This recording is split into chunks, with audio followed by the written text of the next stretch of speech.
Chapitre 2. Opérations, procédures d'évaluation et lois du calcul des relations. Les opérations sur les relations. Comme pour le calcul des propositions, on traitera d'abord des foncteurs uniaires mettant en jeu une seule relation, puis les foncteurs binaires portant sur deux relations. Converse. Toute relation a un sens, la relation de sens inverse et la converse. On démontre que toute relation a une converse. Exemple, si Sophronisque est le père de Socrate, alors Socrate est le fils de Sophronisque. Pour Galien, ce raisonnement repose sur l'axiome universel. Celui qui a un père est le fils de cet homme dans Institution logique. Le fils de Sophronisque ou bien être plus âgé qu'eux, et la converse de être plus jeune qu'eux.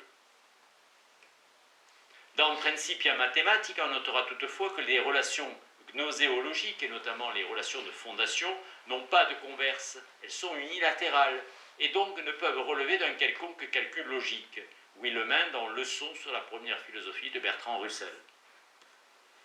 La converse fournit l'explication des concepts de codomaine et de co-univocité. Le codomaine de la relation devient le domaine de la relation converse et réciproquement pour le domaine de la relation. De même, la co-univocité d'une relation est l'univocité de sa converse. Le recours à la converse permet une définition élégante de la symétrie et de l'asymétrie. Si une relation est symétrique, elle est égale à sa converse. Si une relation est asymétrique, elle est différente de sa converse. Dans la langue naturelle, la converse d'une relation asymétrique est souvent exprimée par la voix passive. X aime Y, voix active, et Y est aimé par X, voix passive, à ne pas confondre avec le symétrique Y aime X. D'un point de vue pragmatique, les deux voix ne sont pas équivalentes. L'accent diffère. Jean ouvre la boîte n'exprime pas la même chose que la porte est ouverte par Jean. Jean ouvre la porte n'exprime pas la même chose que la porte est ouverte par Jean. D'un strict point de vue logique, la relation et sa converse expriment le même fait ou la même action. Négation. La négation d'une relation R s'écrit négation X de RY. On note aussi la négation en barrant la relation X différente de Y. A n'appartenant pas à alpha. Lorsqu'une relation est quantifiée, elle admet trois types de négations. Par exemple, l'identité X de X égale X admet une négation contraire et deux contradictoires. Contraire, X négation de X égale X, contradictoire, négation de X égale X et négation de X égale X. On retrouve le carré des oppositions puisqu'on admet la subalternation. Produit logique de deux relations. Les mêmes couples doivent satisfaire à la fois les deux relations. Définition X de R intersection S de Y est égale à la définition de X RY conjonction de X S Y. Exemple, Paul est le mari de Jeanne et son cousin. On peut représenter sagittalement le produit logique. Il est manifeste que le produit logique est commutatif. Somme logique de deux relations. Les mêmes couples doivent satisfaire au moins une des deux relations. Exemple, être frère ou sœur de égale enfant de même parent, fratrie. En anglais, siblinghood. Être père ou mère, être parent, être mari ou femme, être conjoint. Inclusion de deux relations. R est une sous-relation de S. Exemple, être frère de est une sous-relation de la relation appartenir à la même fratrie. Brotherhood is a subrelation of siblinghood. Égalité de relations. Si deux relations s'incluent mutuellement, elles sont égales. Elles valent pour les mêmes couples. Exemple, être marié et être conjoint. On a là une nouvelle application du principe d'extensionnalité. Le calcul n'est possible que parce qu'on fait abstraction de la différence de signification. Intention. Pour ne considérer que les extensions, les classes de couples concernées. Produit relatif de deux relations. Les produits relatifs de deux relations, R et S, noté R sur S, permet de multiplier deux relations pour en obtenir une troisième. Le produit relatif R de S, R sur S, peut se simplifier en une autre relation T, qui peut posséder un nom en langage naturel. Exemple, X est frère de Y et Y est père de Z. Donc, X est frère du père de Z, c'est-à-dire l'oncle paternel. Oedipe est parricide, en ce qu'il a tué Laïos, qui est son père. On notera que le produit relatif, à la différence du produit logique de deux relations, n'est pas commutatif. L'oncle diffère du père du frère. Aussi beau-père, belle-mère, beau-frère, etc. On peut aussi concevoir la somme relative pour conserver la dualité. Par exemple, Peirce et Thibaut, dans la logique de Peirce, Russell la considère comme inutile en mathématiques, principe des mathématiques. On notera que la converse, l'identité et le produit relatif constituent les opérations de base de la théorie des groupes. Puissance des relations. La puissance d'une relation est tout simplement un cas particulier du produit relatif. C'est le produit relatif d'une relation par elle-même. R sur R égale R au carré. Exemple, la puissance seconde de la relation être père et être grand-père. Le recours à la puissance permet aisément de définir la transitivité. Une relation est transitive si elle est égale à sa puissance. Exemple, si X est frère de Y et Y est frère de Z, alors X est frère de Z, dans le cas où ne sont en cause que des garçons. Quantification et relation. Ces différentes opérations sur les relations permettent des inférences relationnelles plus ou moins complexes qui relèvent spécifiquement du calcul des relations. On peut par exemple démontrer le raisonnement suivant. Olivier est fils de Jacques, Jacques est frère de Denis, donc Denis est oncle d'Olivier. Il reste toutefois à prendre en compte la possibilité de raisonnement plus puissant mettant en jeu des propositions non plus singulières mais générales, universelles et, par rapport à ou, existentielles. Au foncteur relationnel, il convient alors d'ajouter la quantification et les opérations de généralisation et d'instanciation. L'article de Peirce sur l'algèbre de la logique en 1885 introduit la quantification sur les prédicats polyadiques. Peirce en attribue l'invention à son élève Mitchell. Généralisation en calcul des relations. On peut quantifier sur les variables contenues dans les fonctions relationnelles à deux variables d'individus. On obtient alors la généralisation universelle. Par exemple, on pourra dire que tout le monde aime tout le monde. Ou la généralisation existentielle. Il existe au moins un individu qui en aime un autre. On fait abstraction ici des cas particuliers. De plus, on verra que l'on peut combiner les quantificateurs universels et existentiels. Instanciation en calcul de relations. Pour les opérations d'instanciation, il suffit de procéder en deux temps. Instanciation universelle et instantation existentielle. On peut parfaitement attribuer la même valeur d'individu aux variables x et y pour obtenir un cas de réflexivité. Si l'on veut éviter, il faut spécifier que l'on suppose que x est différent d'y. On se souvient que les valeurs prises sont à chaque fois des valeurs nouvelles. Quantification mixte et dépendance quantificationnelle. La nouveauté du calcul des relations est introduite par la quantification mixte qui combine quantification universelle et existentielle. Considérons une même relation A de xy, x m y. On peut la quantifier de quatre façons sans changer l'ordre des quantificateurs. 1. Tout le monde aime tout le monde. 2. Quelqu'un aime tout le monde. 3. Tout le monde aime quelqu'un. 4. Quelqu'un aime quelqu'un. Quelqu'un doit logiquement s'entendre au moins 1.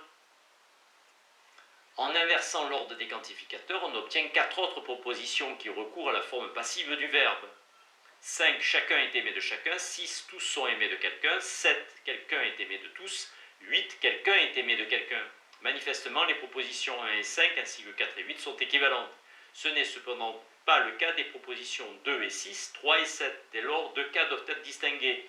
Quand on a deux quantificateurs de même espèce, on peut les permuter. En revanche, lorsqu'on a affaire à des quantificateurs d'espèces différentes, on ne peut plus les permuter car les deux propositions sont logiquement différentes. La différence entre les propositions devient manifeste si l'on compare leur réduite obtenue. On peut procéder de même pour toutes les autres propositions. On verra qu'on peut produire une interprétation fonctionnelle. Il n'y a donc pas d'équivalence lorsque les quantificateurs sont de nature différente, mais à défaut d'équivalence, on a les propositions conditionnelles. On résumera toute cette analyse par un hexagone. Les lois du calcul des relations. Loi obtenue par substitution. Les lois du calcul des prédicats monadiques s'appliquent aux prédicats dyadiques ou polyadiques. Que sont les relations? Il suffit pour cela de substituer R de xy à f de x dans les formules. Par exemple, à partir de la loi d'identité du calcul des prédicats, on peut obtenir une loi du calcul des relations. Dès lors, les lois habituelles s'appliquent au calcul des relations, par exemple la dualité de De Morgan. La même chose vaut pour les règles de passage et de distributivité. Intertraductibilité des quantificateurs. De même, les lois du calcul des prédicats monadiques qui régissent l'usage des quantificateurs s'étendent naturellement aux prédicats dyadiques et polyadiques. C'est par exemple le cas des règles d'intertraductibilité des quantificateurs. soit la relation quantifiée x, y de R de x, y, on applique la règle d'intertraductibilité en niant la proposition quantifiée, en inversant les deux quantificateurs et en niant la fonction. Les autres cas s'obtiennent de la même façon. En possession des opérateurs et des lois du calcul des relations, il reste à reprendre les différentes méthodes d'évaluation pour les appliquer au nouveau calcul. Il s'agit essentiellement d'introduire des règles pour la quantification mixte ainsi que pour l'usage de la relation constante d'identité. L'évaluation par arbre, extension de la méthode. L'extension de la méthode d'évaluation par arbre, calcul des relations, se fait sans difficulté par application des règles 1 à 13 aux fonctions à deux variables d'individus. Comme on vient de le voir, l'interdéfinissabilité des quantificateurs valant pour les deux quantificateurs à la fois combine les règles 12 et 13. Par contre, il convient d'introduire deux opérations nouvelles pour rendre compte du fonctionnement de la quantification mixte. Il faut en effet opérer les instanciations en prenant garde à l'ordre des quantificateurs dans le cas où ils diffèrent. Règles 12 et 13, négation de quantification existentielle x de y de Rxy sur x quantification existentielle de y négation de Rxy. L'instanciation universelle sur x se fait en choisissant une valeur qui figure déjà sur la branche de l'arbre en question et peut être réitérée pour une valeur quelconque.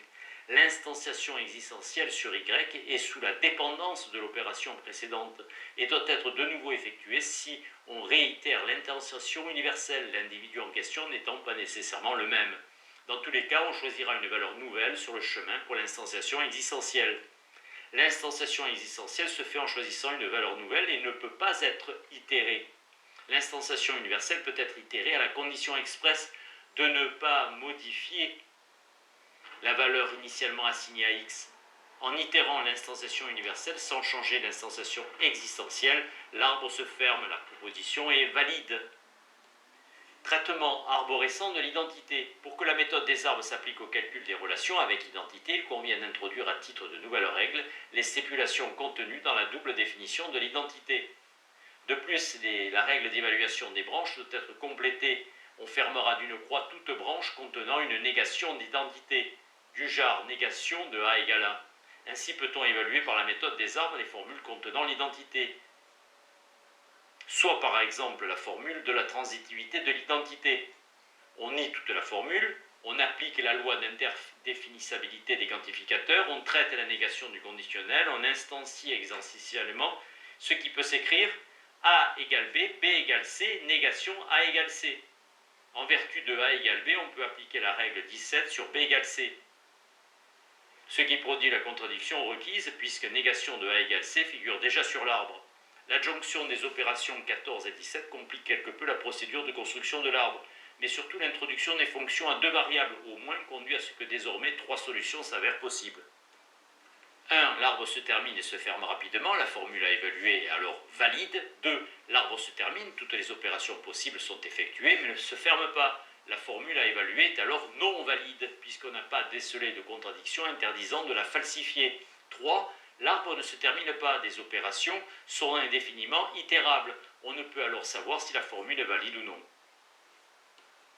Ainsi, en calcul des relations, la procédure des arbres cesse d'être décidable. Compte tenu de ces trois possibilités, la procédure d'évaluation par arbre se résume ainsi. Nier à la formule à évaluer, évaluer les branches, sont-elles toutes fermées, les sous-formelles sont-elles toutes traitées, les intentions se poursuivent-elles indéfiniment, oui, non, traiter chaque formule par les opérations et distribuer. C'est la méthode des arbres en calcul des relations avec identité. Toutes les opérations possibles ayant été effectuées, l'arbre ne se ferme pas, mais ne se poursuit pas non plus. La formule est donc non valide. Nous reviendrons sur le cas où l'arbre se termine. L'évaluation par construction de modèles. Comme en calcul des prédicats monadiques, on peut continuer à procéder de façon purement intuitive et rechercher des modèles, mais il devient aussi possible de recourir à une construction algorithmique. Procédure intuitive. Pour interpréter et évaluer la formule x de Rxx, on pourra choisir n'importe quel domaine d'individu et n'importe quelle interprétation de la relation. Le plus simple est de choisir une interprétation relevant de la connaissance commune.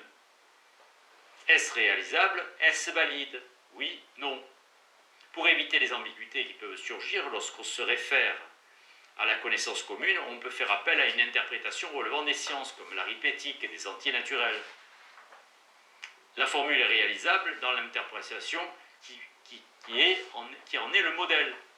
C'est faux dans tous les cas, cette interprétation fournit un contre-exemple. La formule n'est donc pas logiquement valide, applicable à toute interprétation. Elle n'est pas une loi logique. Procédure algorithmique. Toutefois, il est possible de recourir à la méthode des arbres pour construire de façon purement algorithmique des modèles de relations. Procédure 1. On ne nie pas la formule, il ne s'agit plus de procéder à une évaluation par l'absurde. 2. On développe totalement l'arbre en réitérant systématiquement les instanciations universelles portant sur toutes les valeurs intervenant antérieurement dans l'arbre. On peut même en ajouter d'autres pour rendre le modèle plus explicite. 3. On donne une représentation sagittale du modèle, donc flèche, en faisant figurer toutes les instances de relations obtenues. Ce modèle reste abstrait puisqu'il n'assigne pas d'interprétation particulière à la relation R. On peut par exemple l'interpréter comme signifiant la relation aimée. Dès lors, l'individu en question, A, aime tout le monde, y compris lui-même. On notera que le fait de pouvoir construire un modèle de la formule prouve sa réalisabilité, mais non sa validité, le fait qu'elle soit universellement réalisable. Comme le quantificateur existentiel est sous la dépendance du quantificateur universel, l'instanciation existentielle change à chaque instanciation universelle nouvelle. On constate que ce modèle est fort différent du précédent, ce qui confirme que l'inversion des quantificateurs d'espèces différentes engendre des propositions différentes. La méthode de résolution. La méthode de résolution s'applique aussi au calcul des relations prédicat-dyadiques. Simplement, le rôle dévolu au principe d'unification, qui assigne les valeurs aux variables et opère l'unification des formules, est plus délicat dans la mesure où il faut tenir compte des diverses quantifications sur les valeurs des relatants et des relatés, et ou dans les cas des quantifications mixtes, il faut considérer l'ordre des quantificateurs. De même, le traitement de l'identité passe par l'adjonction de la règle d'unification selon laquelle si est admise une clause d'identité telle A égale B, alors on peut à loisir substituer dans tout contexte A à B. Ces précautions prises, on peut recourir à la méthode de résolution, soit pour évaluer un raisonnement, soit de façon spécifique pour déduire les conclusions d'un ensemble de prémices. Déduction, soit les prémices suivantes. 1. Les grizzlies sont des ours. 2. Il y a des grizzlies qui s'attaquent à des Indiens. 3. Or, les Indiens sont des hommes. Pour en déduire une conclusion, il suffit 1. De les formaliser, 2. De les mettre sous forme de clause, 3. D'unifier en commençant par les existentielles, puis en prenant pour les universelles les valeurs fournies par les instanciations existentielles précédentes. 4. De recourir au principe de résolution. On obtient ce qui donne une généralisation, c'est-à-dire des ours qui attaquent des hommes. Évaluation. On procède comme d'habitude par l'absurde en cherchant à falsifier le raisonnement complet précédent pour découvrir une contradiction si le raisonnement est valide. D'où en traitant la négation du conditionnel et par intertraductibilité. On instancie alors existentiellement, on unifie par instanciation universelle et on applique 5 fois le principe de résolution. Il en résulte une contradiction avec A de A à B, le raisonnement est valide. Exemple d'application au traitement de la quantification mixte. Soit évaluer une formule, on nie toute la formule, on traite la négation du conditionnel, on traite la négation extérieure, on traite la quantification mixte, on instancie le quantificateur universel, on réitère la quantification universelle initiale et on constate une contradiction, le raisonnement est valide. La proposition de départ ne pouvant être falsifiée, elle est bien une loi logique. La puissance analytique de la logique des relations. Le calcul des relations est maintenant complet. Pour illustrer sa puissance analytique, que nous allons l'appliquer à l'analyse critique de la relation d'inhérence. On sait que la tradition de l'école depuis Aristote n'admettait que la relation d'inhérence exprimée dans la langue naturelle par le copule, la copule et EST. La logique des relations permet d'analyser cette copule et de montrer qu'elle joue des rôles logiques fort différents. 1. L'attribution d'existence, Dieu est. 2. L'identité, Socrate est le maître de Platon. 3. L'inclusion de classe, tous les hommes sont mortels. 4. L'appartenance d'un individu à une classe, Socrate est mortel. L'attribution d'existence n'est pas une relation, mais la propriété d'une fonction en tant qu'elle est réductible à la quantification existentielle. Les 4 relations restantes, en distinguant inclusion large et stricte, ont manifestement des propriétés logiques différentes. On a déjà montré que l'identité était réflexive, totalement symétrique et transitive. L'inclusion large n'est qu'une classe puisse s'inclure elle-même. Elle est antisymétrique car 2 classes qui s'incluent mutuellement sont égales. L'implication a les mêmes propriétés que l'inclusion large, réflexive, antisymétrique et transitive. Cela explique que l'on ait pu interpréter un syllogisme en Barbara, triple A, aussi bien en termes intentionnels d'implication de concepts qu'en termes extensionnels d'inclusion de classe. Si Pierre est un apôtre et si les apôtres sont 12, Pierre n'est pas 12. Cela est un exemple traditionnel de sophisme, de la division. 12 ne peut être utilisé à un sens divisé, distributif. Peano explicita la distinction entre inclusion et appartenance et introduisit les symboles correspondants, dans Notation de logique mathématique, 1894. Frege séparait déjà la subordination de deux concepts et le fait pour un individu de tomber sous un concept dans les fondements de l'arithmétique. Il en résulte que l'on ne saurait confondre un individu et la classe composée de ce seul individu. Les deux objets ont des propriétés différentes. Ainsi, X possède la propriété d'être une classe, d'avoir pour cardinal 1, propriété étrangère à l'individu X. Cela explique qu'on ne puisse avoir le syllogisme « tous les hommes sont nombreux, Socrate est un homme, donc Socrate est nombreux ». Le nombre est propriété d'une classe, non d'un individu. Il reste que 1. Cela n'invalide pas l'héritage des propriétés, lorsque celles-ci sont les propriétés qui déterminent les classes, et non des propriétés propres aux classes en tant que telles. Frege distinguait les caractères des concepts décrivant les propriétés des objets sous lesquels ils tombent et les propriétés de ces concepts, dans le fondement de l'arithmétique. Si un individu appartient à une classe, il possède la propriété qui détermine cette classe. Si cette classe est incluse dans une autre classe, l'individu possédera bien la propriété déterminant la classe incluante. Cela justifie les traditionnels syllogismes singuliers, dont le classique « tous les hommes sont mortels, or Socrate est un homme, donc Socrate est mortel ». On notera ici que l'introduction de l'appartenance permet de faire entrer la considération de l'individualité dans la science, contrairement à la tradition aristotélicienne. Par contre, l'inférence ne vaut plus quand les propriétés portent sur les classes en tant que telles, par exemple exister, égale ne pas être vide, posséder un nombre, etc. De l'individualité n'est pas absolue mais relative à un niveau d'analyse. Dans une approche physicaliste, on peut considérer une table comme un individu, mais dans une perspective phénoménaliste, Russell en est venu à considérer les choses comme des constructions, des classes de données sensibles, sense data. A contrario, on peut considérer une classe distributivement, comme un ensemble d'individus, par exemple les militaires, mais aussi collectivement, comme une unité, telle l'armée. Seule la méréologie de Leśniczki permet un calcul logique sur les classes comme totalité composée de parties, dans Questions de logique et de philosophie de cet ouvrage. Ainsi, le calcul des relations forme un système puissant qui permet l'analyse des différents genres de relations et qui autorise la construction d'inférences valides à partir d'elles.